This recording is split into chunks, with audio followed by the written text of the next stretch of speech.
कार्तिक पूर्णिमा के अवसर पर आज राजनांदगांव शहर में मोहारा स्थित शिवनाथ नदी में श्रद्धालुओं ने आस्था की डुबकी लगाई और दीप दान कर परिवार में सुख समृद्धि की कामना की। इस दौरान भक्तों ने शिव शंकर और मां गंगे की महाआरती की और विधि विधान से पूजा अर्चना की। इस मौके पर शिवनाथ नदी के तट पर आस्था का सैलाब उमड़ पड़ा। हजारों की संख्या में लोग तड़के पूर्ण स्नान का लाभ लेने पहुंचे थे। कार्तिक महीना के अति शुभ माना गया है। खासकर कार्तिक पूर्णिमा के अवसर पर नदी तालाबों में स्नान दान को काफी महत्व दिया जाता है। कार्तिक पूर्णिमा के मौके पर राजनांदगांव शहर के मोहारा स्थित शिवनाथ नदी में भोर से ही श्रद्धालु ने स्नान ध्यान कर दीपदान किया और भगवान शिव शंकर के विधि विधान से पूजा अर्चना कर सुख समृद्धि की कामना की गई। सुबह से ही श्रद्धालु शिवनाथ नदी पहुंचे थे। इस अवसर पर शिवनाथ नदी का स्थल मनोरम दिखाई दे रहा था। इस अवसर पर श्रद्धालु ने कार्तिक पूर्णिमा पर्व पर प्रकाश डालते हुए कहा कि आज के दिन दीपदान करने से पुण्य की प्राप्ति होती है और सुख समृद्धि की प्राप्ति होती है। कार्तिक पूर्णिमा के मौके पर इलाहाबाद की तर्ज पर शिवगंगा महाआरती की गई और भगवान से सुख समृद्धि की कामना की। कार्तिक पूर्णिमा के मौके पर शिव नदी के तट पर 3 दिवसीय मोहारा मेले का आयोजन भी किया गया। मेले में पहले दिन ही लोगों की भीड़ उमड़ी रही। यहाँ पर व्यापारियों ने 1 हफ्ते पहले ही अपनी दुकानों को सजाने प्रारंभ कर दिया था। मेले में खाने पीने की दुकानों के अलावा खिलौने सहित छोटे बड़े दुकान सजी हुई है। कार्तिक पूर्णिमा का पर्व कार्तिक शुक्ल की पूर्णिमा तिथि पर मनाया जाता है। इसे पुण्य भी कहा जाता है। कार्तिक पूर्णिमा के दिन पवित्र नदी तालाबों में स्नान दान व्रत और पूजा का विशेष महत्व माना गया है। कार्तिक पूर्णिमा पर पवित्र नदियों में स्नान करने की परंपरा है। इस दिन दान का भी विशेष महत्व है।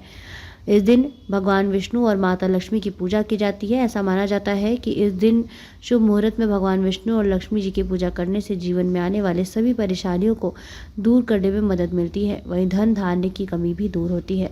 राजनांदगांव से विजन टाइम्स न्यूज़ के लिए लोकेश रजक की रिपोर्ट।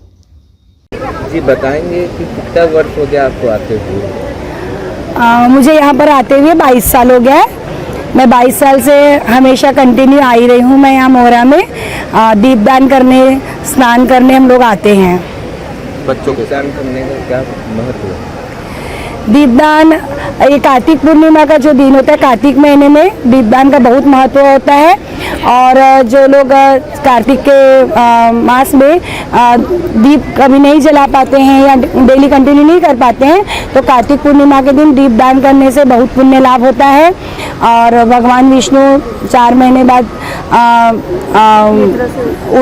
निद्रा में रहते हैं। 4 महीने तक वो एकादशी को उठते हैं। उसके बाद कार्तिक पूर्णिमा को उसी निमित्त में दीपदान किया जाता है। शुभ नाम बताइए। मेरा शुभ नाम निशा अग्रवाल। जी बताएंगे कितना वर्ष हो गया आपको? मेरे को 15 साल हो गए आते, और ऐसे आते रहते हैं बीच में। ये तो काफ़ी सालों से चल रहा है वैसे। और दीपदान सबको करना चाहिए क्योंकि कार्तिक का महीना सबके लिए इम्पोर्टेंट है और हमारे दिल को खुश करने का ये सबसे अच्छा टाइम होता है। शुभ नाम बताइए। भावना सिन्हा। हाँ बताएंगे कैसा लग रहा है? यहाँ मैं फर्स्ट टाइम आई हूँ। यहाँ आकर मुझे बहुत अच्छा लगा। मैं यहाँ स्नान की और दीपदान की और भोलेनाथ का पूजा की, और अब मेला के लिए मैं जाने की तैयारी कर रही हूँ। कहाँ से आए? मैं बसंतपुर राजनांदगांव। शुभ नाम बताइए। हेमलता साहू।